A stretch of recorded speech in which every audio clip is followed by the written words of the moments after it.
તો ફ્રેન્ડ્સ, આપણા વડા તૈયાર થઈ ગયા છે અને માનુષીબા નાસ્તો કરી રહ્યા છે દહીં સાથે. કેવા બન્યા છે? બહુ જ ટેસ્ટી. તો ચાલો ફ્રેન્ડ્સ નાસ્તો કરવા. તો ફ્રેન્ડ્સ, રાધે રાધે, જય દ્વારકાધીશ, જય માતાજી. Welcome back to Jignaba kitchen. તો ફ્રેન્ડ્સ, આજે જિજ્ઞાબા કિચનમાં બનવા જઈ રહ્યું છે મિક્સ લોટ, એટલે કે બાજરી, જુવાર અને મકાઈ અને મેથીના વડા. તો તેના માટે સૌથી પહેલાં આપણે મેથી અને બધા જ લોટને પલાળી દઈશું. એ લોટ થોડો 2-3 કલાક પલળે પછી તેમાં આપણે બધા મસાલા કરી લેશું અને મસ્ત મજાના વડા બનાવીને તૈયાર કરી લેશું.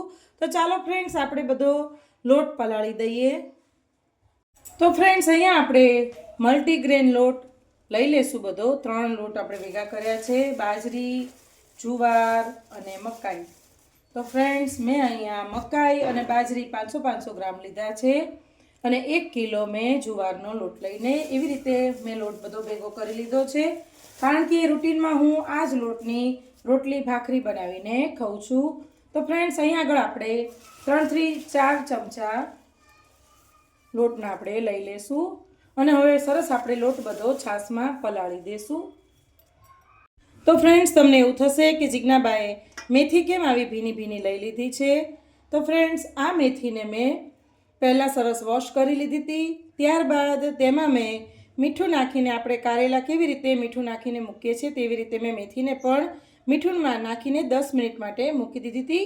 ત્યારબાદ મેથીમાંથી બધું જ પાણી, જે મીઠું આપણે નાખીએ એટલે મેથીમાંથી પાણી છૂટું પડે, તે બધું જ પાણી સરસ છૂટું પડી ગયું અને તેને મેં પ્રેસ કરીને દબાવીને આવી રીતે મેથી બહાર કાઢી લીધી હતી. એટલે આપણે હવે જ્યારે પણ મસાલો કરીશું એટલે મેથીના ભાગનું પાણી આપણા લોટમાં છૂટું નહીં પડે અને લોટ પણ આપણો ઢીલો નહીં થઈ જાય. એટલા માટે આવી રીતે મેથીની હું પ્રોસેસ કરીને મેથીના થેપલા, વડા બધું એવી રીતે હું બનાવું છું. તો ફ્રેન્ડ્સ, તમે પણ આ રીતે બનાવજો, ખૂબ જ સરસ બને છે. અને મેથીનો લોટ બાંધ્યા પછી જે ઢીલો થઈ જાય છે તે બિલકુલ થતો નથી. તો ફ્રેન્ડ્સ, હવે આપણે આ વડામાં મેથી સરસ એના લોટમાં મિક્સ કરી લેશું. જો ફ્રેન્ડ્સ, આવી રીતે આપણે બધું જ તેમાં મિક્સ કરી લેવાનું છે. મેથીમાં આપણે થોડું મીઠું નાખેલું છે, એટલે તમે જ્યારે પણ આઈટમ બનાવો ત્યારે મેથીને આવી રીતે કરો તો મીઠાનું ખાસ ધ્યાન રાખીને તમારે લોટ બાંધવો. હવે આપણે આ લોટને છાશથી પલાળી લેવાનો છે. તમે છાશ ના હોય તો તેમાં દહીં પણ એડ કરી શકો છો. ફ્રેન્ડ્સ, અહીંયા મેં ખાટી છાશ લઈ લીધી છે. છાશને આપણે થોડી થોડી એડ કરતું જવાનું છે અને કઠણ લગાવી દેવાનો છે.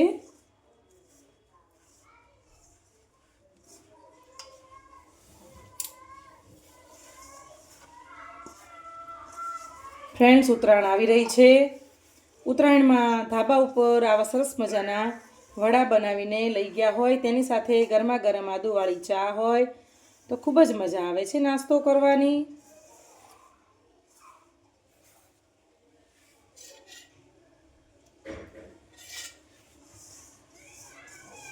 પહેલાં આપણે લોટને પલાળી દઈશું. ત્યારબાદ 2-3 કલાક પલળી જાય પછી આપણે તેમાં બધા મસાલા કરી લેશું. તો ફ્રેન્ડ્સ, જો આવી રીતે હવે આપણે આપણા લોટને પલાળી દીધો છે અને હવે આને આપણે 2થી 3 કલાક માટે રેસ્ટ આપી દઈશું. ફ્રેન્ડ્સ, હવે આપણા વડાનો આપણે મસાલો કરી લેશું. તો તેમાં સૌથી પહેલાં આપણે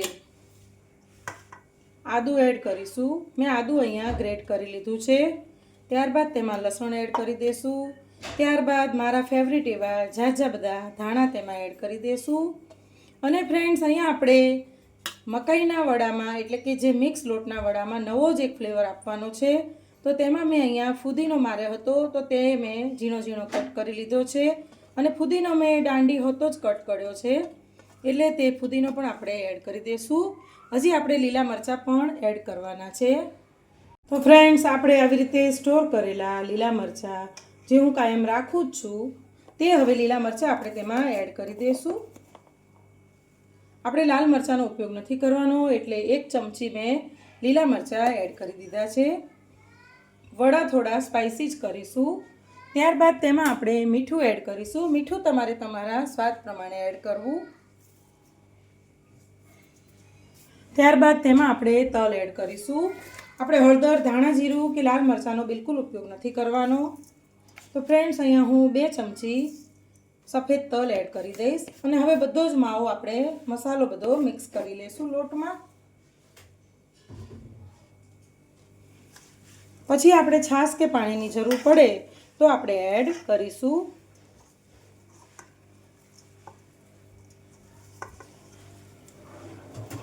ફ્રેન્ડ્સ, તમને બોટલમાં આમળા દેખાતા હશે. આમળા પણ આપણા ખૂબ જ સરસ થઈને તૈયાર થઈ ગયા છે.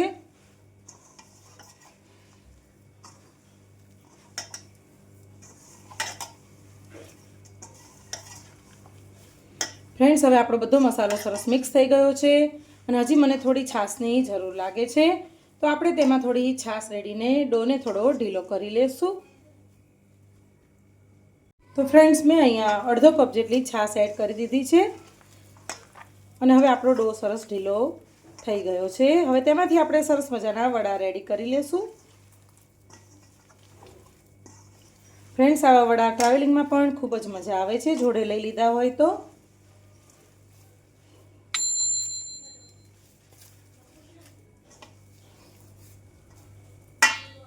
તો ફ્રેન્ડ્સ, હવે આપણા ડોમાંથી આપણે જો હું તમને શીખવાડું એવી રીતે વડા આપણા રેડી કરી લેવાના છે.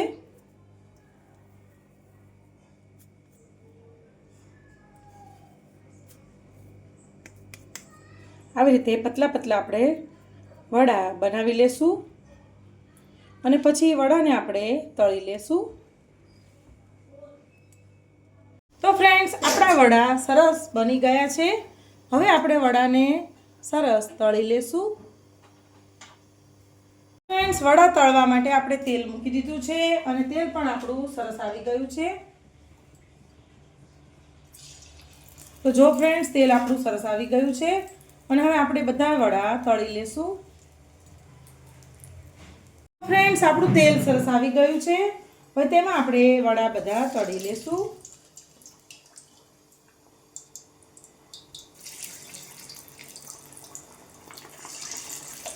ફ્રેન્ડ્સ, તમે આ વડા ઉપર તલ ઉપર પણ ગાર્નિશ કરીને લગાવી શકો છો. મેં તલ અંદર નાખી દીધા છે. તો ફ્રેન્ડ્સ, આપણા વડા સરસ તળાઈ રહ્યા છે. ત્યાં સુધી આપણે બીજા થોડા વડા આવી રીતે કરી લેશું. ફ્રેન્ડ્સ, આ વડા અને ચા ખૂબ જ મજા આવે છે ખાવાની અને ખૂબ જ સરસ બને છે.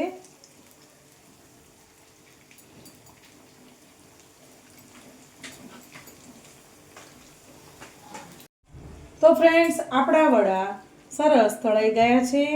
હવે તેને આપણે કાઢી લેશું અને ત્યારબાદ તેને આપણે સર્વ કરી લેશું.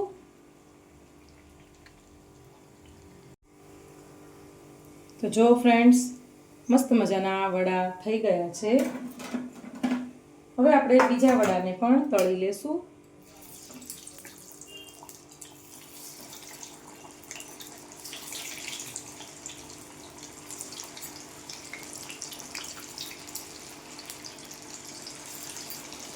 ગેસની ફ્લેમને ધીમી કરી દઈશું અને હવે જે આપણે વડા કાઢ્યા છે તેને આપણે સર્વ કરી લેશું.